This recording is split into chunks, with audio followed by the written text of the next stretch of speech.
வா மனிதா, நீ கிளம்புவதற்கான நேரம் வந்துவிட்டது. என்னோடு வா. இப்பவே வா, இவ்வளவு சீக்கிரமாக வா. என்னுடைய திட்டங்கள் என்ன ஆவது? மன்னித்து விடு மனிதா, உன்னை கொண்டு செல்வதற்கான நேரம் இது. நான் இரவு பகலாக உழைத்து சேர்த்தது எனது பொருளாதாரம். நீ கூறியவை அனைத்தும் உன்னுடையதல்ல.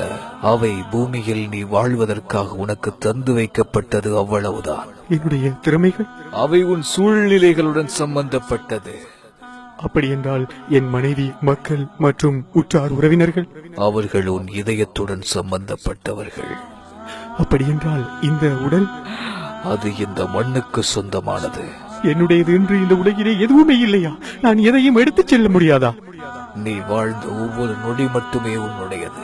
நீ செய்த தர்மம், பிறருக்கு நன்மை செய்தது, பிறர் துன்பத்தில் பங்கு கொண்டது, பிறருக்கு தீங்கு செய்யாமல் இருந்தது போன்ற நல்ல செயல்கள், நீ பிறருக்கு கொடுக்காமல் தடுத்துக் கொண்டது, பிறரை திட்டி தீர்த்தது, பிறரை பழி வாங்கியது, பிறருக்கு தீங்கு செய்தது, இது போன்ற தீய செயல்கள், இவை மட்டுமே உன்னுடையது. மற்ற எதையும் இறுதி காலத்தில் நீ உன்னுடன் கொண்டு போக முடியாது என்பதை உணரமாட்டாயா? வாழும் காலம் கொஞ்சமே. மனிதா, நீ மாறிடு உன் மறு உலகத்திற்காக.